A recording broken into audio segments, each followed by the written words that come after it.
सत श्री अकाल। तुसीं देख रहे हैं पंजाब मेल यूएसए टीवी। मैं वरुण कौर मान। खबरां दे बुलेटिन दे विच तुहाडा स्वागत। खबरां दे बुलेटिन दे स्पॉन्सर ने रियल्टर गुरजतिंदर सिंह रंधावा। इन्हां तो हर तरीके की प्रॉपर्टी खरीदी वेची जा सकती है। इन्हां दे फोन नंबर तुसीं स्क्रीन ते देख सकते हो। ते हुण पेश ने पहला खास खबरां।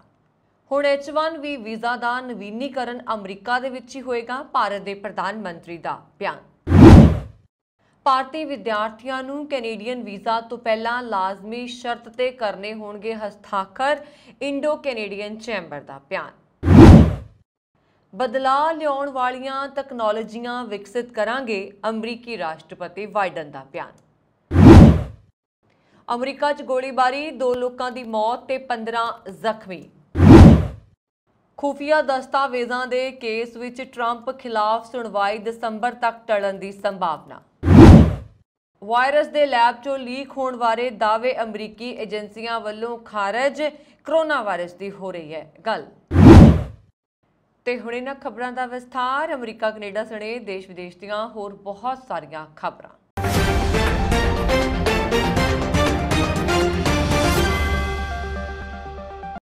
अमरीका विच भारतीय भाईचारे नूं संबोधित करते हुए भारत के प्रधानमंत्री नरेंद्र मोदी ने शनिवार नूं कहा है कि तुहानूं ये वेख के माण महसूस हो रहा कि किवें भारत की समर्था अज पूरी दुनिया के विकास नूं दिशा दे रही है।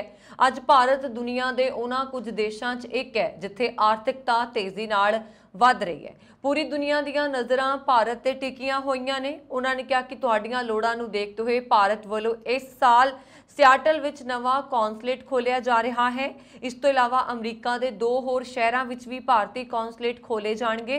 भारत के प्रधानमंत्री ने कहा कि भारत तो चोरी होईयां भारत दीआं 100 तो वध पुराणियां मूर्तियां नूं वापस करन दा फैसला भी लिया गया है। ते नाल दे नाल उन्होंने कहा है कि H1B वीज़ा नूं लैके कि यह फैसला जो किया गया, H1B वीज़ा का नवीनीकरण अमरीका च किया जा सकता है। भारत की मदद करन दे नाल इत्थों दी ह्यूस्टन यूनीवर्सिटी विच तामिल अध्ययन चेयर स्थापित की जाएगी।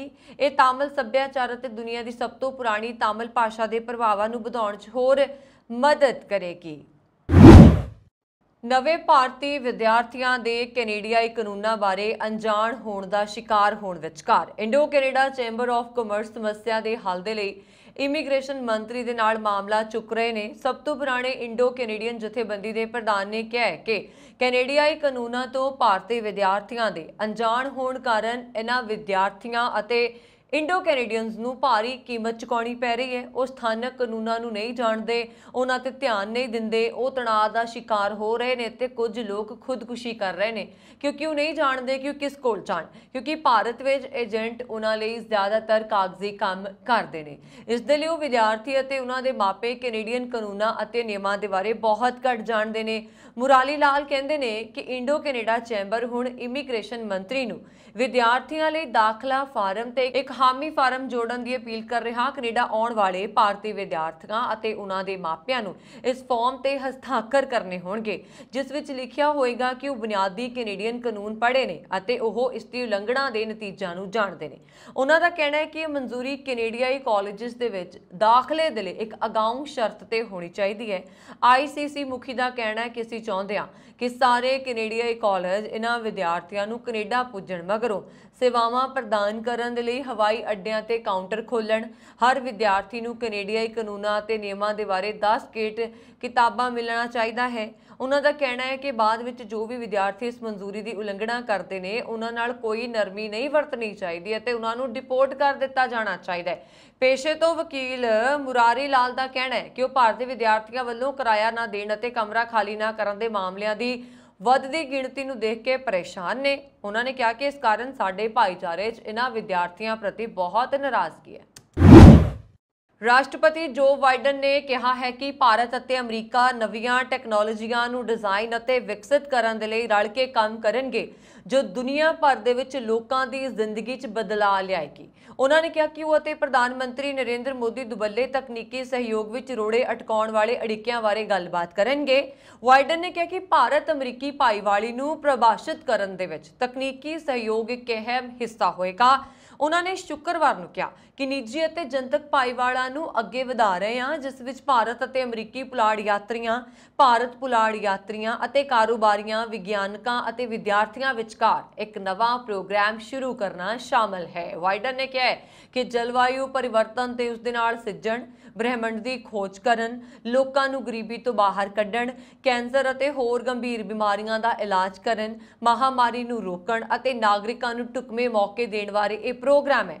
ਆਪਣੀ ਟਿੱਪਣੀ ਦੇ ਵਿੱਚ ਭਾਰਤ ਦੇ ਪ੍ਰਧਾਨ ਮੰਤਰੀ ਨੇ ਕਿਹਾ ਕਿ ਭਾਰਤੀ ਹੁਨਰ ਅਤੇ ਅਮਰੀਕੀ ਟੈਕਨੋਲੋਜੀ ਦੇ ਇਕੱਠੇ ਆਉਣ ਦੇ ਨਾਲ ਉਜਵਲ ਭਵਿੱਖ ਦੀ ਗਰੰਟੀ ਹੈ। ਭਾਰਤ ਦੇ ਪ੍ਰਧਾਨ ਮੰਤਰੀ ਨੇ ਵਾਈਟ ਹਾਊਸ ਦੇ ਇੱਕ ਪ੍ਰੋਗਰਾਮ ਦੇ ਵਿੱਚ ਟੈਕਨੋਲੋਜੀ ਕੰਪਨੀਆਂ ਦੇ ਸੀਨੀਅਰ ਅਧਿਕਾਰੀਆਂ ਅਤੇ CEO ਦੇ ਨਾਲ ਮੀਟਿੰਗ ਦੇ ਵਿੱਚ ਕਿਹਾ ਕਿ ਭਾਰਤੀ ਨੌਜਵਾਨਾਂ ਨੇ ਆਪਣੇ ਹੁਨਰ ਰਾਹੀਂ ਦੁਨੀਆ 'ਚ ਵੱਖਰੀ ਪਛਾਣ ਬਣਾਈ ਹੈ। ਪ੍ਰੋਗਰਾਮ 'ਚ ਮਾਈਕਰੋਸਾਫਟ ਦੇ CEO ਸਤਿਆ ਨਡੇਲਾ, ਗੂਗਲ ਦੇ CEO ਸੁੰਦਰ ਪਿਚਾਈ, ਰਿਲਾਇੰਸ ਦੇ ਮੁਖੀ ਮੁਕੇਸ਼ ਅੰਬਾਨੀ, ਮਹਿੰਦਰਾ ਦੇ ਆਨੰਦ ਮਹਿੰਦਰਾ ਅਤੇ ਪੁਲਾੜ ਯਾਤਰੀ ਸੁਨੀਤਾ ਵਿਲਜ਼ੀਅਮ ਨੇ ਹਿੱਸਾ ਲਿਆ। ਇਸ ਦੌਰਾਨ ਪਿਚਾਈ ਨੇ ਸ੍ਰੀ ਮੋਦੀ ਨੂੰ ਦੱਸਿਆ ਕਿ ਗੂਗਲ ਭਾਰਤ ਡਿਜੀਟਾਈਜ਼ੇਸ਼ਨ ਫੰਡ ਵਿੱਚ $10 ਅਰਬ ਦਾ ਨਿਵੇਸ਼ ਕਰ ਰਿਹਾ ਹੈ। ਉਹਨਾਂ ਨੇ ਗਾਂਧੀ ਨਗਰ ਦੇ ਵਿੱਚ Gujarat international finance tank city ਦੇ ਵਿੱਚ ਗੂਗਲ ਦਾ ਆਲਮੀ ਫਿਨਟੈਕ ਆਪਰੇਸ਼ਨ ਸੈਂਟਰ ਖੋਲ੍ਹਣ ਦਾ ਵੀ ਐਲਾਨ ਕੀਤਾ ਹੈ। ਅਮਰੀਕਾ ਦੇ ਮਿਸ਼ੀਗਨ ਸੂਬੇ ਦੇ ਸਾਗਿਨਾਵ 'ਚ ਇੱਕ ਪਾਰਟੀ ਦੇ ਦੌਰਾਨ ਹੋਈ ਗੋਲੀਬਾਰੀ 'ਚ ਘੱਟੋ-ਘੱਟ 2 ਲੋਕਾਂ ਦੀ ਮੌਤ ਹੋ ਗਈ ਅਤੇ 15 ਜ਼ਖਮੀ ਹੋ ਗਏ। ਇਹ ਜਾਣਕਾਰੀ ਸਥਾਨਕ ਪੁਲਿਸ ਨੇ ਦਿੱਤੀ ਹੈ। ਉਹਨਾਂ ਨੇ ਕਿਹਾ ਕਿ ਮੁੱਢਲੀ ਜਾਂਚ ਦੇ ਅਨੁਸਾਰ ਪਾਰਟੀ ਦੇ ਵਿੱਚ ਸ਼ਾਮਲ ਹੋਣ ਵਾਲੇ ਲੋਕਾਂ 'ਚ ਝਗੜਾ ਹੋਇਆ ਸੀ, ਜਿਸ ਕਾਰਨ ਗੋਲੀਆਂ ਚਲਾਈਆਂ ਗਈਆਂ। ਜਵਾਬ ਦੇ ਵਿੱਚ ਭੀੜ 'ਚ ਮੌਜੂਦ ਹੋਰ ਲੋਕਾਂ ਨੇ ਭੀੜ ਤੇ ਗੋਲੀਆਂ ਚਲਾ ਦਿੱਤੀਆਂ, ਜਿਸ ਨਾਲ ਕਈ ਜ਼ਖਮੀ ਹੋ ਗਏ। ਇਸ ਦੌਰਾਨ ਹਫੜਾ ਦਫੜੀ ਮਚ ਗਈ ਤਾਂ ਕਈ ਲੋਕ ਵਾਹਨਾਂ ਦੀ ਚਪੇਟ ਵਿੱਚ ਆਉਣ ਕਾਰਨ ਜ਼ਖਮੀ ਹੋ ਗਏ। ਪੁਲਿਸ ਨੇ ਕਿਹਾ ਕਿ ਸੈਗਨੋਵ ਵਿੱਚ ਸਟਰੀਟ ਪਾਰਟੀ 'ਚ ਗੋਲੀਬਾਰੀ 'ਚ ਘੱਟੋ-ਘੱਟ 5 ਵੱਖ-ਵੱਖ ਕੈਲੀਬਰਾਂ ਦੇ ਹਥਿਆਰ ਵਰਤੇ ਗਏ ਸਨ। ਸੋਸ਼ਲ ਮੀਡੀਆ ਤੇ ਪਾਰਟੀ ਦਾ ਪ੍ਰਚਾਰ ਕੀਤਾ ਗਿਆ। ਪੁਲਿਸ ਨੇ ਕਿਹਾ ਕਿ ਗੋਲੀਆਂ ਲੱਗਣ ਜਾਂ ਵਾਹਨ ਦੇ ਨਾਲ ਟਕਰਾ ਜਾਣ ਕਾਰਨ 15 ਲੋਕ ਜ਼ਖਮੀ ਹੋਏ ਨੇ। ਇੱਕ 19 ਸਾਲਾ ਨੌਜਵਾਨ ਅਤੇ ਇੱਕ 51 ਸਾਲਾ ਔਰਤ ਦੀ ਮੌਤ ਹੋ ਗਈ ਹੈ। ਸਾਰੇ 15 ਪੀੜਤਾਂ ਨੂੰ ਇਲਾਜ ਦੇ ਲਈ ਸਥਾਨਕ ਹਸਪਤਾਲਾਂ ਦੇ ਵਿੱਚ ਦਾਖਲ ਕਰਵਾਇਆ ਗਿਆ। ਅਮਰੀਕਾ ਦੇ ਨਿਆਂ ਵਿਭਾਗ ਨੇ ਇੱਕ ਜੱਜ ਨੂੰ ਸਾਬਕਾ ਰਾਸ਼ਟਰਪਤੀ ਡੋਨਾਲਡ ਟਰੰਪ ਦੇ ਵਿਰੁੱਧ ਅਪਰਾਧਕ ਸੁਣਵਾਈ ਦਸੰਬਰ ਤੱਕ ਮੁਲਤਵੀ ਕਰਨ ਦੇ ਲਈ ਕਿਹਾ ਹੈ। ਇਹ ਮਾਮਲਾ ਖੁਫੀਆ ਦਸਤਾਵੇਜ਼ ਆਪਣੇ ਕੋਲ ਰੱਖਣ ਦੇ ਨਾਲ ਸੰਬੰਧਿਤ ਹੈ। ਅਮਰੀਕਾ ਦੇ ਡਿਸਟ੍ਰਿਕਟ ਜੱਜ ਨੇ ਇਸ ਤੋਂ ਪਹਿਲਾਂ ਟਰੰਪ ਖਿਲਾਫ 14 ਅਗਸਤ ਨੂੰ ਸੁਣਵਾਈ ਰੱਖੀ ਸੀ। ਸਾਬਕਾ ਰਾਸ਼ਟਰਪਤੀ ਤੇ ਗੈਰ ਕਾਨੂੰਨੀ ਢੰਗ ਦੇ ਨਾਲ ਖੁਫੀਆ ਦਸਤਾਵੇਜ਼ ਰੱਖਣ ਤੇ ਜਸਟਿਸ ਵਿਭਾਗ ਵੱਲੋਂ ਇਹਨਾਂ ਨੂੰ ਵਾਪਸ ਲੈਣ ਦੇ ਕੰਮ ਦੇ ਵਿੱਚ ਅੜਿੱਕਾ ਪਾਉਣ ਦਾ ਦੋਸ਼ ਹੈ। ਇਸਤਗਾਸਾ ਪੱਖ ਦੇ ਵਕੀਲਾਂ ਦੀ ਟੀਮ ਨੇ ਜੱਜ ਨੂੰ ਸੁਣਵਾਈ ਅੱਗੇ ਪਾਉਣ ਦੀ ਅਪੀਲ ਕੀਤੀ। ਉਹਨਾਂ ਨੇ ਕਿਹਾ ਕਿ ਸੁਣਵਾਈ ਟਾਲਣੀ ਜ਼ਰੂਰੀ ਹੈ ਕਿਉਂਕਿ ਕੇਸ ਖੁਫੀਆ ਸੂਚਨਾਵਾਂ ਦੇ ਨਾਲ ਸੰਬੰਧਿਤ ਨੇ ਤੇ ਇਸ ਦੇ ਲਈ ਟਰੰਪ ਦੇ ਵਕੀਲਾਂ ਨੂੰ ਸੁਰੱਖਿਆ ਕਲੀਅਰੈਂਸ ਲੈਣੀ ਪਏਗੀ। ਅਮਰੀਕੀ ਅਧਿਕਾਰੀਆਂ ਨੇ ਇੱਕ ਖੁਫੀਆ ਰਿਪੋਰਟ ਜਾਰੀ ਕਰਕੇ ਉਹਨਾਂ ਲੋਕਾਂ ਵੱਲੋਂ ਚੁੱਕੇ ਗਏ ਕੁਝ ਨੁਕਤਿਆਂ ਨੂੰ ਖਾਰਜ ਕਰ ਦਿੱਤਾ ਹੈ, ਜਿਨ੍ਹਾਂ ਨੇ ਦਲੀਲ ਦਿੱਤੀ ਸੀਗੀ ਕਿ ਕੋਵਿਡ-19 ਚਾਈਨਾ ਦੀ ਇੱਕ ਲੈਬ 'ਚੋਂ ਲੀਕ ਹੋਇਆ ਸੀ। ਰਿਪੋਰਟ ਦੇ ਵਿੱਚ ਇੱਕ ਵਾਰ ਮੁੜ ਦੁਹਰਾਇਆ ਗਿਆ ਹੈ ਕਿ ਅਮਰੀਕੀ ਖੁਫੀਆ ਏਜੰਸੀਆਂ ਦੀ ਰਾਏ ਇਸ ਬਾਰੇ ਵੰਡੀ ਹੋਈ ਹੈ ਕਿ ਮਹਾਮਾਰੀ ਦੀ ਸ਼ੁਰੂਆਤ ਕਿਵੇਂ ਹੋਈ। ਰਿਪੋਰਟ ਸ਼ੁੱਕਰਵਾਰ ਨੂੰ ਅਮਰੀਕੀ ਕਾਂਗਰਸ ਦੇ ਕਹਿਣ ਉੱਤੇ ਜਾਰੀ ਕੀਤੀ ਗਈ। ਕਾਂਗਰਸ ਨੇ ਮਾਰਚ ਵਿੱਚ ਇੱਕ ਬਿੱਲ ਪਾਸ ਕਰਕੇ ਵੁਹਾਨ ਇੰਸਟੀਚਿਊਟ ਆਫ ਵਾਇਰੋਲੋਜੀ ਨਾਲ ਸੰਬੰਧਿਤ ਖੁਫੀਆ ਰਿਪੋਰਟ ਨੂੰ ਜਨਤਕ ਕਰਨ ਦੇ ਲਈ ਅਮਰੀਕੀ ਖੁਫੀਆ ਏਜੰਸੀਆਂ ਨੂੰ 90 ਦਿਨਾਂ ਦਾ ਸਮਾਂ ਦਿੱਤਾ ਸੀ। ਅਮਰੀਕੀ ਰਾਸ਼ਟਰਪਤੀ ਜੋ ਬਾਈਡਨ ਦੇ ਪ੍ਰਸ਼ਾਸਨ ਤਹਿਤ ਕੰਮ ਕਰਨ ਵਾਲੇ ਖੁਫੀਆ ਅਧਿਕਾਰੀਆਂ ਤੇ ਸੰਸਦ ਮੈਂਬਰ ਵਾਇਰਸ ਤੇ ਪੈਦਾ ਹੋਣ ਸੰਬੰਧੀ ਹੋਰ ਜਾਣਕਾਰੀ ਜਾਰੀ ਕਰਨ ਦਾ ਦਬਾਅ ਬਣਾਉਂਦੇ ਰਹੇ ਨੇ। ਹਾਲਾਂਕਿ ਅਧਿਕਾਰੀਆਂ ਦੀ ਦਲੀਲ ਰਹੀ ਹੈ ਕਿ ਸੁਤੰਤਰ ਸਮੀਖਿਆ ਦੇ ਵਿੱਚ ਚਾਈਨਾ ਵੱਲੋਂ ਅੜਿੱਕਾ ਪਾਉਣ ਕਾਰਨ ਇਹ ਪਤਾ ਲਾਉਣਾ ਸ਼ਾਇਦ ਅਸੰਭਵ ਹੋ ਗਿਆ ਕਿ ਮਹਾਮਾਰੀ ਦੀ ਸ਼ੁਰੂਆਤ ਕਿਵੇਂ ਹੋਈ। ਨਵੀਂ ਰਿਪੋਰਟ ਨੇ ਰਿਪਬਲਿਕਨ ਪਾਰਟੀ ਦੇ ਨਾਲ ਜੁੜੇ ਕੁਝ ਲੋਕਾਂ ਨੂੰ ਨਾਰਾਜ਼ ਕਰ ਦਿੱਤਾ ਹੈ। ਉਹਨਾਂ ਦੀ ਦਲੀਲ ਹੈ ਕਿ ਪ੍ਰਸ਼ਾਸਨ ਗਲਤ ਤਰੀਕੇ ਦੇ ਨਾਲ ਖੁਫੀਆ ਸੂਚਨਾਵਾਂ ਤੇ ਖੋਜਕਰਤਾਵਾਂ ਨੂੰ ਰੋਕ ਰਿਹਾ ਹੈ। ਇਸ ਸਾਲ ਦੇ ਸ਼ੁਰੂ ਵਿੱਚ ਊਰਜਾ ਵਿਭਾਗ ਦੀ ਖੁਫੀਆ ਸ਼ਾਖਾ ਨੇ ਰਿਪੋਰਟ ਜਾਰੀ ਕਰਕੇ ਲੈਬੋਰੇਟਰੀ ਸੰਬੰਧੀ ਘਟਨਾ ਦੀ ਦਲੀਲ ਦਿੱਤੀ ਸੀ। ਅਮਰੀਕਾ ਦੇ ਵਿਦੇਸ਼ ਵਿਭਾਗ ਦੇ ਵੱਲੋਂ ਆਯੋਜਿਤ ਲੰਚ ਦੌਰਾਨ ਪ੍ਰਧਾਨ ਮੰਤਰੀ ਨਰਿੰਦਰ ਮੋਦੀ ਨੇ ਕਿਹਾ ਕਿ ਮੈਂ ਗਰਮਜੋਸ਼ੀ ਦੇ ਨਾਲ ਸਵਾਗਤ ਦੇ ਲਈ ਅਮਰੀਕੀ ਉਪ ਰਾਸ਼ਟਰਪਤੀ ਕਮਲਾ ਹੈਰਿਸ ਅਤੇ ਐਂਟਨੀ ਬਲਿੰਕਨ ਦਾ ਧੰਨਵਾਦ ਕਰਨਾ ਚਾਹਾਂਗਾ। ਮੈਂ ਤੁਹਾਡੇ ਨਿੱਘੇ ਸ਼ਬਦਾਂ ਦੇ ਲਈ ਤੁਹਾਡਾ ਬਹੁਤ ਧੰਨਵਾਦ ਕਰਦਾ ਹਾਂ। ਮੈਨੂੰ ਵਿਸ਼ੇਸ਼ ਵਿਭਾਗ ਯਾਨੀ ਕਿ ਵਿਦੇਸ਼ ਵਿਭਾਗ ਵਿੱਚ ਇੱਕ ਵਾਰ ਫਿਰ ਤੁਹਾਡੇ ਸਾਹਮਣੇ ਪੇਸ਼ ਹੋ ਕੇ ਖੁਸ਼ੀ ਹੋ ਰਹੀ ਹੈ। ਪਿਛਲੇ 3 ਦਿਨਾਂ ਵਿੱਚ ਮੈਂ ਕਈ ਮੀਟਿੰਗਾਂ 'ਚ ਸ਼ਾਮਲ ਹੋਇਆ। ਇਹਨਾਂ ਸਾਰੀਆਂ ਮੀਟਿੰਗਾਂ ਦੇ ਵਿੱਚ ਇੱਕ ਗੱਲ ਸਾਂਝੀ ਸੀ ਕਿ ਸਾਰਿਆਂ ਨੇ ਇਸ ਗੱਲ ਤੇ ਸਹਿਮਤੀ ਪ੍ਰਗਟਾਈ ਕਿ ਭਾਰਤ ਅਤੇ ਅਮਰੀਕਾ ਦੇ ਲੋਕਾਂ ਵਿਚਕਾਰ ਦੋਸਤੀ ਅਤੇ ਸਹਿਯੋਗ ਨੂੰ ਹੋਰ ਗੂੜਾ ਕੀਤਾ ਜਾਣਾ ਚਾਹੀਦਾ ਹੈ। ਅਮਰੀਕਾ ਦੀ ਉਪ ਰਾਸ਼ਟਰਪਤੀ ਕਮਲਾ ਹੈਰਿਸ ਨੇ ਆਪਣੇ ਸੰਬੋਧਨ ਦੇ ਵਿੱਚ ਕਿਹਾ ਕਿ ਜਦੋਂ ਮੈਂ ਉਪ ਰਾਸ਼ਟਰਪਤੀ ਦੇ ਰੂਪ ਦੇ ਵਿੱਚ ਦੁਨੀਆ ਭਰ ਦੀ ਯਾਤਰਾ ਕੀਤੀ ਤਾਂ ਮੈਂ ਭਾਰਤ ਦਾ ਗਲੋਬਲ ਪ੍ਰਭਾਵ ਦੇਖਿਆ। ਦੱਖਣ ਪੂਰਬੀ ਏਸ਼ੀਆ ਵਿੱਚ ਭਾਰਤ ਦੇ ਦੁਆਰਾ ਬਣਾਏ ਟੀਕਿਆਂ ਨੇ ਜਾਨਾਂ ਬਚਾਈਆਂ। ਭਾਰਤ ਦੇ ਇਤਿਹਾਸ ਅਤੇ ਸਿੱਖਿਆ ਨੇ ਸਿਰਫ ਮੇਰੇ ਤੇ ਨਹੀਂ ਬਲਕਿ ਪੂਰੀ ਦੁਨੀਆ ਤੇ ਪ੍ਰਭਾਵ ਪਾਇਆ ਹੈ। ਭਾਰਤ ਨੇ ਦੁਨੀਆ ਭਰ ਦੇ ਕਰੋੜਾਂ ਲੋਕਾਂ ਨੂੰ ਪ੍ਰੇਰਿਤ ਕੀਤਾ ਹੈ, ਚਾਹੇ ਉਹ ਦਰਸ਼ਨ ਦੇ ਜ਼ਰੀਏ ਹੋਵੇ ਜਾਂ ਲੋਕਤੰਤਰ ਪ੍ਰਤੀ ਵਚਨਬੱਧਤਾ। ਇੰਡੋ ਪੈਸੀਫਿਕ ਰਾਹੀਂ ਭਾਰਤ ਇੱਕ ਮੁਕਤ ਅਤੇ ਖੁੱਲ੍ਹੇ ਖੇਤਰ ਨੂੰ ਉਤਸ਼ਾਹਿਤ ਕਰਨ ਦੇ ਵਿੱਚ ਮਦਦ ਕਰਦਾ ਹੈ।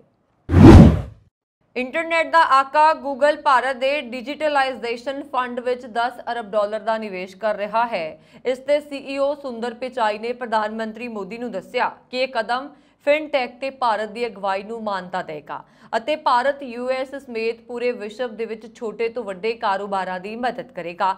ਪਿਚਾਈ ਲੰਘੇ ਸ਼ੁੱਕਰਵਾਰ ਨੂੰ ਪ੍ਰਧਾਨ ਮੰਤਰੀ ਨਰਿੰਦਰ ਮੋਦੀ ਨੂੰ ਮਿਲੇ ਅਤੇ ਗਾਂਧੀਨਗਰ ਸਥਿਤ Gujarat international finance tech city ਦੇ ਵਿੱਚ ਗੂਗਲ ਦੇ ਕੌਮਾਂਤਰੀ ਫਿਨਟੈਕ ਆਪਰੇਸ਼ਨ ਸੈਂਟਰ ਖੋਲ੍ਹਣ ਦਾ ਐਲਾਨ ਵੀ ਕੀਤਾ। ਪਿਚਾਈ ਨੇ ਕਿਹਾ ਕਿ ਪ੍ਰਧਾਨ ਮੰਤਰੀ ਦੀ ਅਮਰੀਕਾ ਦੀ ਇਤਿਹਾਸਕ ਯਾਤਰਾ ਦੌਰਾਨ ਉਹਨਾਂ ਨੂੰ ਮਿਲਣਾ ਇੱਕ ਮਾਣ ਵਾਲੀ ਗੱਲ ਸੀ। ਉਹਨਾਂ ਨੇ ਕਿਹਾ ਕਿ ਅਸੀਂ ਪ੍ਰਧਾਨ ਮੰਤਰੀ ਦੇ ਨਾਲ ਸਾਂਝਾ ਕੀਤਾ ਕਿ ਗੂਗਲ ਭਾਰਤ ਦੇ ਡਿਜੀਟਲਾਈਜੇਸ਼ਨ ਫੰਡ ਵਿੱਚ 10 ਅਰਬ ਡਾਲਰ ਦਾ ਨਿਵੇਸ਼ ਕਰਨ ਜਾ ਰਿਹਾ। ਅਸੀਂ ਗੁਜਰਾਤ ਦੇ ਗਿਫਟ ਸਿਟੀ 'ਚ ਆਪਣਾ ਗਲੋਬਲ ਫਿਨਟੈਕ ਆਪਰੇਸ਼ਨ ਸੈਂਟਰ ਖੋਲ੍ਹਣ ਦਾ ਐਲਾਨ ਕਰ ਰਹੇ ਹਾਂ। US customs and border protection ਅਫਸਰਾਂ ਨੇ ਟੈਕਸਾਸ ਦੇ ਵਿੱਚ 66 ਕਿਲੋਗ੍ਰਾਮ ਤੋਂ ਵੱਧ ਕੋਕੀਨ ਬਰਾਮਦ ਕੀਤੀ ਹੈ, ਜੋ ਮੈਕਸੀਕੋ ਤੋਂ ਲਿਆਂਦੀ ਇੱਕ ਵੱਡੀ ਆਈਸਕ੍ਰੀਮ ਮਸ਼ੀਨ ਦੇ ਵਿੱਚ ਲੁਕੋ ਕੇ ਰੱਖੀ ਹੋਈ ਸੀ। ਸੰਘੀ ਏਜੰਸੀ ਵੱਲੋਂ ਜਾਰੀ ਪ੍ਰੈਸ ਬਿਆਨ ਦੇ ਅਨੁਸਾਰ ਇਹ ਬਰਾਮਦਗੀ ਉਸ ਵੇਲੇ ਹੋਈ ਹੈ ਜਦੋਂ ਕਿ 1995 ਫੋਰਡ F150 ਪਿਕਅਪ ਟਰੱਕ ਜਿਸ ਵਿੱਚ ਆਈਸਕ੍ਰੀਮ ਮਸ਼ੀਨ ਲੱਦੀ ਹੋਈ ਸੀ ਦੀ ਤਲਾਸ਼ੀ ਲਈ ਗਈ। ਅਲ ਪਾਸੋ ਪੋਰਟ ਤੇ ਕੀਤੇ ਐਕਸ-ਰੇ ਸਕੈਨ 'ਚ ਪਤਾ ਲੱਗਾ ਕਿ ਕੁਝ ਗੜਬੜ ਹੈ। ਸੂਈਆਂ ਕੁੱਤਿਆਂ ਨੇ ਮਸ਼ੀਨ 'ਚ ਕੋਈ ਸ਼ੱਕੀ ਪਦਾਰਥ ਹੋਣ ਦੀ ਪੁਸ਼ਟੀ ਕੀਤੀ, ਜਿਸ ਉਪਰੰਤ ਮਸ਼ੀਨ ਖੁੱਲ ਗਈ। ਆਈਸਕ੍ਰੀਮ ਮਸ਼ੀਨ ਦੇ ਅੰਦਰ ਅੰਦਰੂਨੀ ਹਿੱਸਿਆਂ 'ਚ 56 ਪੈਕੇਟ ਕੋਕੀਨ ਦੇ ਬਰਾਮਦ ਹੋਏ। ਪਿਕਅਪ ਟਰੱਕ ਦੇ 43 ਸਾਲਾ ਮੈਕਸੀਕੋ ਦੇ ਡਰਾਈਵਰ ਨੂੰ ਗ੍ਰਿਫਤਾਰ ਕਰਕੇ ਜਨਤਕ ਸੁਰੱਖਿਆ ਬਾਰੇ ਟੈਕਸਸ ਵਿਭਾਗ ਦੇ ਸੁਪਰਦ ਕੀਤਾ ਗਿਆ ਹੈ। ਅਧਿਕਾਰੀਆਂ ਨੇ ਡਰਾਈਵਰ ਦਾ ਨਾਂ ਨਸ਼ਰ ਨਹੀਂ ਕੀਤਾ ਪਰ ਕਿਹਾ ਹੈ ਕਿ ਉਸ ਵਿਰੁੱਧ ਅਸਫਲ ਕੋਕੀਨ ਤਸਕਰੀ ਦੀ ਕੋਸ਼ਿਸ਼ ਸੰਬੰਧੀ ਦੋਸ਼ ਆਇਦ ਕੀਤੇ ਜਾਣਗੇ। ਬਰਾਮਦ ਕੋਕੀਨ ਦੀ ਅਨੁਮਾਨਿਤ ਬਾਜ਼ਾਰੀ ਕੀਮਤ 12 ਲੱਖ ਡਾਲਰ ਹੈ। ਆਈਫੋਨ ਬਣਾਉਣ ਵਾਲੀ ਕੰਪਨੀ ਐਪਲ ਹਰ ਸਾਲ ਨਵਾਂ ਆਈਫੋਨ ਲਾਂਚ ਕਰਦੀ ਹੈ। ਇਸ ਦੇ ਨਾਲ ਹੀ ਐਪਲ ਇਸ ਵਾਰ ਨਵਾਂ ਪ੍ਰੋਡਕਟ ਲਿਆਉਣ ਜਾ ਰਹੀ ਹੈ। ਐਪਲ ਭਾਰਤ ਦੇ ਵਿੱਚ ਆਪਣਾ ਕ੍ਰੈਡਿਟ ਕਾਰਡ ਲਾਂਚ ਕਰਨ ਦੀ ਤਿਆਰੀ 'ਚ ਹੈ। ਦੱਸ ਦਈਏ ਕਿ ਇਸ ਕ੍ਰੈਡਿਟ ਕਾਰਡ ਨੂੰ ਐਪਲ ਕਾਰਡ ਦੇ ਨਾਮ ਨਾਲ ਜਾਣਿਆ ਜਾਏਗਾ। ਮਨੀ ਕੰਟਰੋਲ ਨੇ ਆਪਣੀ ਇੱਕ ਰਿਪੋਰਟ ਦੇ ਵਿੱਚ ਸੂਤਰਾਂ ਦੇ ਹਵਾਲੇ ਤੋਂ ਕਿਹਾ ਕਿ ਐਪਲ ਇਸ ਕਾਰਡ ਦੇ ਲਈ HDFC ਬੈਂਕ ਦੇ ਨਾਲ ਸਮਝੌਤਾ ਕਰਨ ਦੀ ਯੋਜਨਾ ਬਣਾ ਰਿਹਾ। ਵਰਤਮਾਨ 'ਚ ਐਪਲ ਇਸ ਕਾਰਡ ਨੂੰ ਅਮਰੀਕਾ ਵਿੱਚ ਚਲਾ ਰਿਹਾ ਹੈ। ਐਪਲ ਕਾਰਡ ਦੀ ਵਰਤੋਂ ਕਰਨ ਵਾਲੇ ਗਾਹਕ 1% ਤੱਕ ਕੈਸ਼ਬੈਕ ਕਮਾ ਸਕਦੇ ਨੇ, ਜੋ ਐਪਲ ਪੇ ਨਾਲ ਭੁਗਤਾਨ ਕਰਨ ਅਤੇ 2% ਤੱਕ ਵੱਧ ਜਾਂਦਾ ਹੈ। ਐਪਲ ਸਟੋਰਾਂ ਅਤੇ ਚੁਣੇ ਹੋਏ ਭਾਗੀਦਾਰਾਂ ਤੇ ਭੁਗਤਾਨ ਕਰਨ ਦੇ ਲਈ ਕਾਰਡ ਦੀ ਵਰਤੋਂ ਕਰਨ ਵਾਲਿਆਂ ਲਈ ਕੈਸ਼ਬੈਕ 3% ਤੱਕ ਪਹੁੰਚ ਜਾਂਦਾ ਹੈ। ਦੱਸ ਦੇ ਕਿ ਐਪਲ ਆਪਣੇ ਕਾਰਡ ਧਾਰਕਾਂ ਤੋਂ ਕੋਈ ਲੇਟ ਫੀਸ ਨਹੀਂ ਲੈਂਦਾ ਤੇ ਨਾ ਹੀ ਕੋਈ ਸਾਲਾਨਾ ਕ੍ਰੈਡਿਟ ਕਾਰਡ ਫੀਸ ਦਾ ਭੁਗਤਾਨ ਕਰਦਾ ਹੈ। ਐਪਲ ਨੇ ਕੁਝ ਮਹੀਨੇ ਪਹਿਲਾਂ ਹੀ ਭਾਰਤ ਵਿੱਚ ਆਪਣੇ ਸਟੋਰ ਲਾਂਚ ਕੀਤੇ ਨੇ। ਰਿਪੋਰਟਾਂ ਦੇ ਅਨੁਸਾਰ CEO ਟਿਮ ਕੁਕ ਨੇ ਐਪਲ ਸਟੋਰਸ ਤੇ ਲਾਂਚ ਦੇ ਦੌਰਾਨ HDFC ਬੈਂਕ ਦੇ CEO ਤੇ MD ਸ਼ਸ਼ੀਧਰ ਜਗਦੀਸ਼ਨ ਦੇ ਨਾਲ ਮੁਲਾਕਾਤ ਕੀਤੀ ਸੀ। ਅਮਰੀਕਾ ਦੇ ਸਾਬਕਾ ਰਾਸ਼ਟਰਪਤੀ ਬਰਾਕ ਓਬਾਮਾ ਵੱਲੋਂ ਭਾਰਤ ਵਿੱਚ ਘੱਟ ਗਿਣਤੀਆਂ ਲਈ ਕਥਿਤ ਤੌਰ ਤੇ ਖਤਰਾ ਪੈਦਾ ਹੋਣ ਬਾਰੇ ਦਿੱਤੇ ਬਿਆਨ ਤੇ ਅਸਾਮ ਦੇ ਮੁੱਖ ਮੰਤਰੀ ਹਿੰਮਤ ਵਿਸਵਾ ਸ਼ਰਮਾ ਨੇ ਤਿੱਖੀ ਪ੍ਰਤੀਕਿਰਿਆ ਦਿੱਤੀ ਹੈ। ਅਸਾਮ ਪੁਲਿਸ ਵੱਲੋਂ ਸਾਬਕਾ ਰਾਸ਼ਟਰਪਤੀ ਨੂੰ ਗ੍ਰਿਫਤਾਰ ਕਰਨ ਦੇ ਲਈ ਅਮਰੀਕਾ ਜਾਣ ਬਾਰੇ ਚੱਲ ਰਹੀ ਇੱਕ ਸੋਸ਼ਲ ਮੀਡੀਆ ਪੋਸਟ ਤੇ ਬੋਲਦਿਆਂ ਉਹਨਾਂ ਨੇ ਕਿਹਾ ਕਿ ਭਾਰਤ ਵਿੱਚ ਹੀ ਕਈ ਹੁਸੈਨ ਓਬਾਮਾ ਨੇ ਤੇ ਉਹਨਾਂ ਦੀ ਤਰਜੀਹ ਉਹਨਾਂ ਨਾਲ ਨਜਿੱਠਣਾ ਹੈ। ਉਹਨਾਂ ਨੇ ਕਿਹਾ ਕਿ ਅਸਾਮ ਪੁਲਿਸ ਆਪਣੀ ਤਰਜੀਹ ਮੁਤਾਬਕ ਕਾਰਵਾਈ ਕਰੇਗੀ। ਇੱਕ ਪ੍ਰਮੁੱਖ ਪੱਤਰਕਾਰ ਦੀ ਟਵਿੱਟਰ ਪੋਸਟ ਨੂੰ ਸ਼ੇਅਰ ਕਰਦਿਆਂ ਭਾਜਪਾ ਆਗੂ ਨੇ ਟਵੀਟ ਕੀਤਾ, ਭਾਰਤ ਵਿੱਚ ਹੀ ਕਈ ਹੁਸੈਨ ਓਬਾਮਾ ਨੇ ਅਤੇ ਸਾਨੂੰ ਵਾਸ਼ਿੰਗਟਨ ਜਾਣ ਤੇ ਵਿਚਾਰ ਕਰਨ ਤੋਂ ਪਹਿਲਾਂ ਉਹਨਾਂ ਦਾ ਧਿਆਨ ਰੱਖਣ ਉੱਤੇ ਜ਼ੋਰ ਦੇਣਾ ਪਏਗਾ। ਟਵਿੱਟਰ ਪੋਸਟ ਵਿੱਚ ਪੁੱਛਿਆ ਗਿਆ ਸੀਗਾ ਕਿ ਅਸਾਮ ਪੁਲਿਸ ਸਾਬਕਾ ਅਮਰੀਕੀ ਰਾਸ਼ਟਰਪਤੀ ਨੂੰ ਗ੍ਰਿਫਤਾਰ ਕਰਨ ਦੇ ਲਈ ਅਮਰੀਕਾ ਜਾਏਗੀ। ਪੱਤਰਕਾਰ ਨੇ ਪੁੱਛਿਆ ਸੀਗਾ ਕਿ ਕੀ ਭਾਵਨਾਵਾਂ ਨੂੰ ਠੇਸ ਪਹੁੰਚਾਉਣ ਦੇ ਲਈ ਓਬਾਮਾ ਖਿਲਾਫ ਗੁਹਾਟੀ ਵਿੱਚ FIR ਦਰਜ ਕੀਤੀ ਗਈ ਹੈ। ਕਿ ਅਸਾਮ ਪੁਲਿਸ ਓਬਾਮਾ ਨੂੰ ਕਿਸੇ ਉਡਾਣ ਵਿੱਚੋਂ ਉਤਾਰ ਕੇ ਗ੍ਰਿਫਤਾਰ ਕਰਨ ਦੇ ਲਈ ਵਾਸ਼ਿੰਗਟਨ ਜਾ ਰਹੀ ਹੈ। ਗੌਰਤਲਬ ਹੈ ਕਿ ਓਬਾਮਾ ਨੇ ਵੀਰਵਾਰ CNN ਨੂੰ ਦਿੱਤੇ ਇੱਕ ਇੰਟਰਵਿਊ ਦੇ ਵਿੱਚ ਕਿਹਾ ਸੀਗਾ कि जे भारत विच धार्मिक ते नस्ली घट गिणतियां ते हक्कां दी राखी नहीं की गई तां देश टुट जाएगा। राष्ट्रपति जो बाइडन की अगवाई वाली अमरीकी सरकार ने भारत ਨੂੰ 100 ਤੋਂ ਵੱਧ ਭਾਰਤੀ ਕਲਾਕ੍ਰਿਤੀਆਂ ਵਾਪਸ ਕਰਨ ਦਾ फैसला किया है। ਇਹ ਕਲਾਕ੍ਰਿਤੀਆਂ ਚੋਰੀ ਜਾਂ ਖੋਹ ਕੇ ਉੱਥੇ ਲਿਜਾਈਆਂ ਗਈਆਂ ਸਨ। अमरीकी सरकार ने कहा कि उन्होंने कलाकृतियों को भारत वापस लिया जाएगा। पीएम मोदी ने अमरीकी सरकार के इस फैसले से संतुष्टि जताई है। प्रधानमंत्री मोदी ने कुल अमरीका की राजधानी वाशिंगटन विच रोनाल्ड रीगन विच भारतीय प्रवासियों को संबोधन करदियां अमरीकी सरकार के फैसले का जिक्र किया। भारत के प्रधानमंत्री ने कहा कि अमरीकी सरकार ने भारत तो लईयां गईयां 100 तो वध कलाकृतियां नूं वापस करने का फैसला किया है। ਜ਼ਿਕਰਯੋਗ है कि भारत की सभ्याचारक ਅਤੇ ਅਧਿਆਤਮਕ ਵਿਰਾਸਤ ਨੂੰ ਮੁੜ ਸੁਰਜੀਤ ਕਰਨ ਦੀ ਕੋਸ਼ਿਸ਼ ਦੇ ਵਿੱਚ ਪ੍ਰਧਾਨਮੰਤਰੀ ਮੋਦੀ ਦੀ ਅਗਵਾਈ ਵਾਲੀ ਭਾਰਤ ਸਰਕਾਰ पूरी दुनिया तो अपनियां कलाकृतियां नूं वापस लिया रही है। सरकार के बयान के अनुसार भारत के सभ्याचार और धर्म के नाल संबंधित कई कलाकृतियां सदियां दौरान जां चोरी हो गईयां सी जां विदेशों में तस्करी कीतियां गईयां। हुण भारत ने उही कलाकृतियां नूं वापस लियाउण दे लई सरगर्म पहुंच अपनाई है। मैं उन्हां दे इस फैसले तो बहुत खुश हाँ। ये कलाकृतियां गलत तरीके नाल अंतरराष्ट्रीय बाजार विच पहुंच गईयां सी।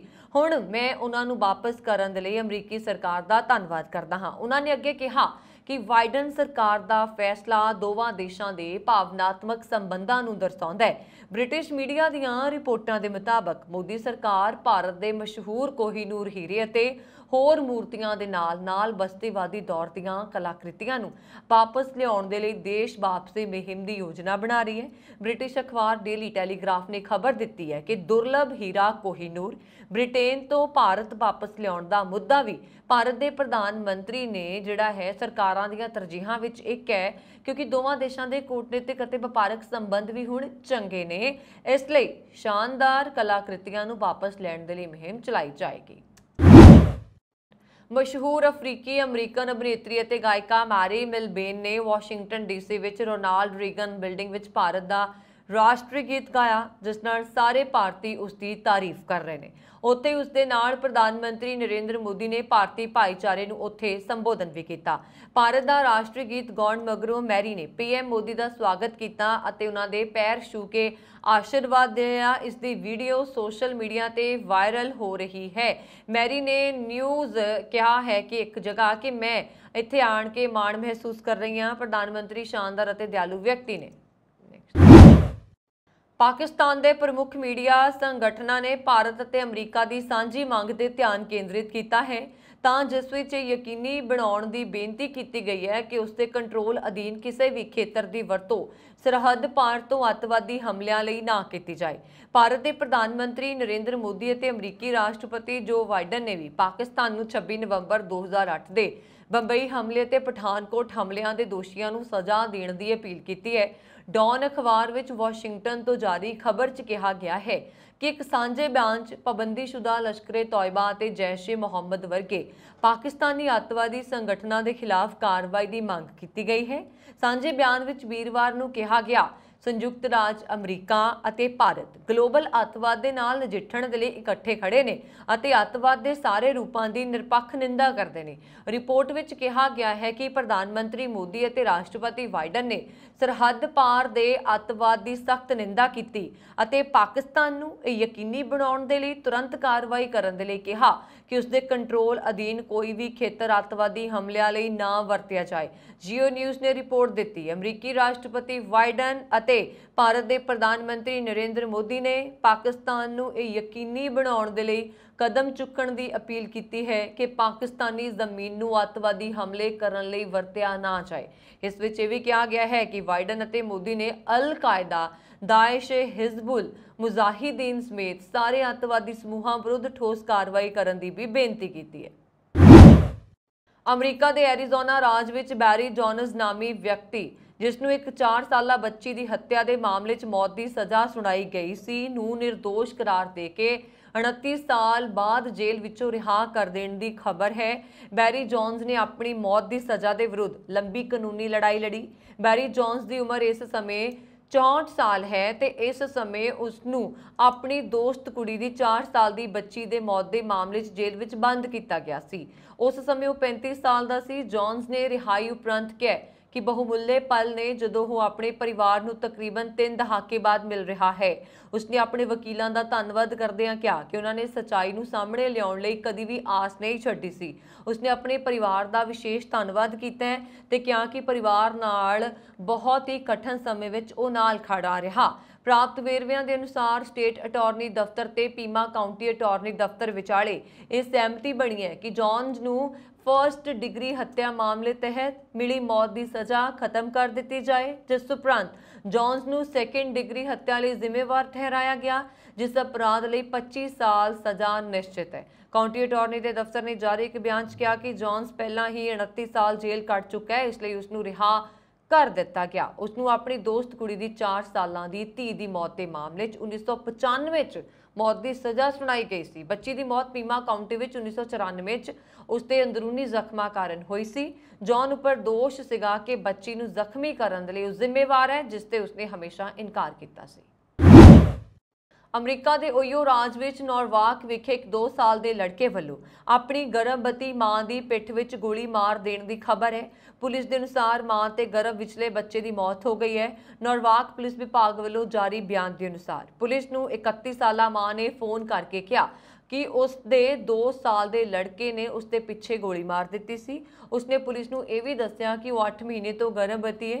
बयान के अनुसार पुलिस घर का दरवाजा जो बंद सी राही जबरदस्ती अंदर दाखिल हुई। पुलिस के अनुसार मां ते पुत्र मास्टरमाइंड सी ते बैडरूम दे विच सन ते पिस्तौल भी नेड़े पिया होया सी। उस समय मां पूरी होश विच सी ते उसने पुलिस अफसरां नूं पूरी घटना का वेरवा दिता। उसका 28 साला पति भी उस समय घर पहुंच गया। मां नूं मैडिकल सेंटर लिजाया गया, जिथे थोड़ी देर बाद मां ते गर्भ विचले बच्चे नूं मृतक करार दे दिता गया। पुलिस ने कहा कि मामले की जांच हो रही है ते अजे तक कोई मामला दर्ज नहीं किया गया। ਟੋਰਾਂਟੋ ਦੇ ਸਾਬਕਾ ਮੇਅਰ ਜੌਨ ਵੱਲੋਂ ਥਾਪੜਾ ਮਿਲਣ ਤੋਂ ਬਾਅਦ ਐਨਾ ਬਾਇਲਾਓ ਦੇ ਸਮਰਥਨ ਵਿੱਚ ਭਾਰੀ ਵਾਧਾ ਵੇਖਣ ਨੂੰ ਮਿਲਿਆ, ਪਰ ਨਵੇਂ ਜਾਰੀ ਕੀਤੇ ਗਏ ਸਰਵੇਖਣ ਦੇ ਅਨੁਸਾਰ ਓਲੀਵੀਆ ਚਾਓ ਦੀ ਚੜ੍ਹਤ ਅਜੇ ਵੀ ਬਰਕਰਾਰ ਹੈ। ਮੇਨ ਸਟਰੀਟ ਰਿਸਰਚ ਵੱਲੋਂ ਕਰਵਾਏ ਗਏ ਤਾਜ਼ਾ ਸਰਵੇਖਣ ਦੇ ਅਨੁਸਾਰ तयशुदा वोटरां विच चाओ के हक च 30% भुगतण दे लई तैयार ने, जबकि पिछले सर्वेखण नाल चाओ की हमायत विच 6 अंकां दा घाटा दर्ज किया गया। बायलाओ नूं 22% समर्थन हासिल होने की गल सामने आई है ते इस वारी उसनूं 9 अंकां की सीधी चढ़त मिली है। यह ताज़ा सर्वेखण वीरवार नूं करवाया गया सी। इस तो एक दिन पहलां टॉरी ने बायलाओ नूं हमायत देण दी गल आखी सी। ट्विटर उत्ते पोस्ट किए गए एक वीडियो विच टॉरी ने आख्या सीगा कि सिटी की तरक्की लई जरूरी है कि बायलाओ वर्गा आगू जिते। चाओ ते बायलाओ तो बाद तीजे स्थान ते 13% समर्थन हासिल करके एंथनी फुरे मौजूद ने। मंगलवार नूं होए सर्वेखण तो बाद उन्हां नूं 6 अंकां दा फायदा होया।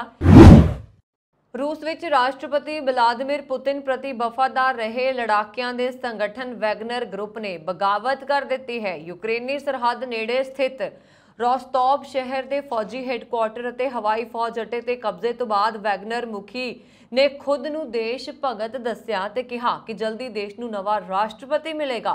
रोस्टोव विच तेज धमाके ते मास्को वल वध रहे वैगनर लड़ाकियां ते हैलीकॉप्टर दे नाल फायरिंग की खबर है। राष्ट्रपति पुतिन ने कहा कि यूक्रेन युद्ध दौरान यह पिठ विच छुरा मारन वाला कारा है। देश धरोह की इस हरकत नूं बर्दाश्त नहीं किया जाएगा ते पूरी सख्ती नाल उसनूं कुचल दिता जाएगा। असीं हर कीमत ते अपने देश के नागरिकों की रक्षा करांगे। एक समय पुतिन ने खाना सामा रहे प्रिगोजिन ने अपने नाल 25,000 लड़ाके होने का दावा किया है। ये लड़ाके अत्याधुनिक हल्के हथियारां बख्तरबंद टैंकों के नाल लैस ने। उन्होंने रोस्टोव के जिस फौजी हैडकुआटर से कब्जा किया है उत्थों यूक्रेन के एक हिस्से में चल रहे युद्ध का संचालन हो रहा है। वैगनर लड़ाकियां की लिपेत्सक सूबे पुजन की खबर है। सूबे के जिस इलाके तक लड़ाके पुजे ने वो मास्को तो केवल 360 किलोमीटर दूर है। इसका मतलब है कि वैगनर लड़ाके रोस्टोव तो राजधानी मास्को वल वध रहे हैं। सूबे के गवर्नर इगोर अर्तामोनोव ने कहा है कि नागरिकों की सुरक्षा लिए सारे जरूरी कदम चुके जा रहे हैं और उन्होंने घरों विच ही रहने के लिए कहा गया है। लगभग 24 सालों तो रूस की सत्ता ते काबज पुतिन नूं पहली बार इस तरह की वकाबत का सामना करना पिया है। कुछ घंटिया तक शांतिपूर्ण ढंग दे नाल मामले नूं सुलझाउण की कोशिश तो बाद पुतिन ने सख्त रुख अख्तियार कर लिया है ਅਤੇ ਪਿਰਗੋਜ਼ਨ ਦੇ ਖਿਲਾਫ ਦੇਸ਼ ਧਰੋਹ ਦਾ ਮੁਕੱਦਮਾ ਦਰਜ ਕਰਨ ਦੇ ਨਾਲ ਹੀ ਫੌਜ ਨੂੰ ਬਗਾਵਤ ਕੁਚਲਣ ਦੇ ਆਦੇਸ਼ ਦੇ ਦਿੱਤੇ ਨੇ। ਇਸ ਤੋਂ ਬਾਅਦ ਰੋਸਟੋਵ ਤੇ ਮਾਸਕੋ ਵਿਚਕਾਰ ਲਗਭਗ 1000 ਕਿਲੋਮੀਟਰ ਦੇ ਲੰਬੇ ਰਾਜਮਾਰਗ ਤੇ ਆਵਾਜਾਈ ਬੰਦ ਕਰ ਦਿੱਤੀ ਗਈ ਹੈ। ਮਾਸਕੋ ਸਮੇਤ ਕਈ ਸ਼ਹਿਰਾਂ 'ਚ ਫੌਜ ਅਲਰਟ ਤੇ ਆ ਗਈ ਹੈ ਤੇ ਬਖਤਰਬੰਦ ਵਾਹਨਾਂ 'ਚ ਫੌਜੀ ਸੜਕਾਂ ਤੇ ਗਸ਼ਤ ਕਰ ਰਹੇ ਨੇ। ਜਨਤਕ ਸਮਾਗਮਾਂ ਤੇ ਰੋਕ ਲਗਾ ਦਿੱਤੀ ਗਈ ਹੈ। ਰਾਸ਼ਟਰਪਤੀ ਪੁਤਿਨ ਨੇ ਦੇਸ਼ ਦੇ ਕੁਝ ਹਿੱਸਿਆਂ 'ਚ ਮਾਰਸ਼ਲ ਲਾ ਲਾਗੂ ਕਰਕੇ ਸਥਿਤੀ ਦੇ ਨਾਲ ਸਿੰਜਣ ਦੇ ਲਈ ਫੌਜ ਨੂੰ ਪੂਰੇ ਅਧਿਕਾਰ ਦੇ ਦਿੱਤੇ ਨੇ। ਵੈਗਨਰ ਮੁਖੀ ਪਿਰਗੋਜ਼ਨ ਨੇ ਖੁਦ ਨੂੰ ਦੇਸ਼ ਭਗਤ ਦੱਸਿਆ। ਉਸਨੇ ਕਿਹਾ ਕਿ ਉਸਦਾ ਸੰਗਠਨ ਮਾਂ ਭੂਮੀ ਪ੍ਰਤੀ ਵਫਾਦਾਰ ਹੈ। ਰਾਸ਼ਟਰਪਤੀ ਵੱਡੀਆਂ ਗਲਤੀਆਂ ਕਰ ਰਹੇ ਨੇ। ਉਹਨਾਂ ਨੇ ਕਿਹਾ ਕਿ ਉਸਦੇ ਲੜਾਕੇ ਹਥਿਆਰ ਨਹੀਂ ਸੁੱਟਣਗੇ, ਉਹ ਭ੍ਰਿਸ਼ਟ ਤੇ ਕਪਟੀ ਨੌਕਰਸ਼ਾਹੀ ਦੇ ਜਾਲ ਵਿੱਚ ਨਹੀਂ ਫਸਣਗੇ। ਵੈਗਨਰ ਸਰਗਨਾ ਦੇ ਸਾਫ਼ ਕੀਤਾ ਹੈ ਕਿ ਉਸਦੇ ਲੜਾਕਿਆਂ ਨੇ ਬਗਾਵਤ ਕਰਕੇ ਤਖਤਾ ਪਲਟਣ ਦੀ ਕੋਸ਼ਿਸ਼ ਨਹੀਂ ਕੀਤੀ, ਬਲਕਿ ਉਹ ਨਿਆਂ ਲਈ ਜਲੂਸ ਕੱਢ ਰਹੇ ਨੇ। ਵੈਗਨਰ ਮੁਖੀ ਪਿਰਗੋਜ਼ਨ ਵਾਂਗ ਰੂਸੀ ਫੌਜ ਦੇ ਤੌਰ ਤੇ ਤਰੀਕਿਆਂ ਤੇ ਪੁਤਿਨ ਦੇ ਵਫਾਦਾਰ ਚੇਚੇਨ ਨੇਤਾ ਰਮਜ਼ਾਨ ਨੇ ਵੀ ਸਵਾਲ ਚੁੱਕੇ ਨੇ। ਕਾਦਰੋਵ ਵੀ ਆਪਣੇ ਲੜਾਕਿਆਂ ਦੇ ਨਾਲ ਯੂਕਰੇਨ ਯੁੱਧ ਵਿੱਚ ਰੂਸ ਵੱਲ ਲੜ ਰਹੇ ਨੇ, ਪਰ ਕਾਦੀਰੋਵ ਨੇ ਵੈਗਨਰ ਦੀ ਬਗਾਵਤ ਤੇ ਸਖਤ ਇਤਰਾਜ਼ ਕਰ ਦਿੱਤਾ ਹੈ। ਕਿਹਾ ਕਿ ਇਸ ਦੇ ਲਈ ਉਸ ਨੂੰ ਮਾਫ ਨਹੀਂ ਕੀਤਾ ਜਾ ਸਕਦਾ। ਉਹਨਾਂ ਨੇ ਬਗਾਵਤ ਨੂੰ ਕੁਚਲਣ ਦੇ ਲਈ ਸਹਿਯੋਗ ਦਾ ਪ੍ਰਸਤਾਵ ਵੀ ਰੱਖਿਆ ਹੈ। ਪ੍ਰਿਗਜ਼ਨ ਦੇ ਲੜਾਕਿਆਂ ਨੇ ਕੁਝ ਹਫ਼ਤੇ ਪਹਿਲਾਂ ਯੂਕਰੇਨ ਦੇ ਰਣਨੀਤਿਕ ਰੂਪ ਦੇ ਵਿੱਚ ਮਹੱਤਵਪੂਰਨ ਬਾਖਮੁਟ ਸ਼ਹਿਰ ਨੂੰ ਜਿੱਤਿਆ ਸੀ। ਇਹ ਉਹੀ ਸ਼ਹਿਰ ਹੈ ਜਿਸ ਦੇ ਲਈ ਲਗਭਗ 10 ਮਹੀਨੇ ਲੰਬੀ ਲੜਾਈ ਚੱਲੀ ਸੀ। ਯੂਕਰੇਨ ਦੇ ਕਈ ਯੁੱਧ ਮੋਰਚਿਆਂ ਤੇ ਵੈਗਨਰ ਦੇ ਲੜਾਕੇ ਰੂਸੀ ਫੌਜੀਆਂ ਦੇ ਨਾਲ ਮੋਢਾ ਲਾ ਕੇ ਲੜ ਰਹੇ ਸੀ, ਪਰ ਹਥਿਆਰਾਂ, ਗੋਲਾ ਬਰੂਦ ਤੇ ਹੋਰ ਸਹੂਲਤਾਂ ਨੂੰ ਲੈ ਕੇ ਬੀਤੇ ਕਈ ਮਹੀਨਿਆਂ ਤੋਂ ਉਹਨਾਂ ਦੀ ਨਾਰਾਜ਼ਗੀ ਵੀ ਜ਼ਾਹਿਰ ਹੋ ਰਹੀ ਸੀ। ਰੂਸੀ ਰੱਖਿਆ ਮੰਤਰੀ ਸਰਗੇਈ ਅਤੇ ਫੌਜ ਦੇ ਜਰਨਲਾਂ ਦੀ ਕਾਰਜਸ਼ੈਲੀ ਅਤੇ ਯੁੱਧ ਨੀਤੀ ਤੇ ਪਿਰਗੋਜ਼ਨ ਨੇ ਕਈ ਵਾਰ ਸਵਾਲ ਚੁੱਕੇ ਨੇ। ਇਸ ਸਨ ਹੁਣ ਤੱਕ ਦੀਆਂ ਖਬਰਾਂ। ਮੈਨੂੰ ਵਰੁਣ ਕੌਰ ਮਾਨ ਨੂੰ ਦਿਵਾ ਗਿਆ। ਹੋਰ ਖਬਰਾਂ ਦੇ ਲਈ ਸਾਡਾ YouTube ਚੈਨਲ ਪੰਜਾਬ ਮੇਲ USA TV ਜ਼ਰੂਰ ਸਬਸਕ੍ਰਾਈਬ ਕਰੋ ਜੀ। ਸ਼ੁਕਰੀਆ। ਸਤਿ ਸ਼੍ਰੀ ਅਕਾਲ।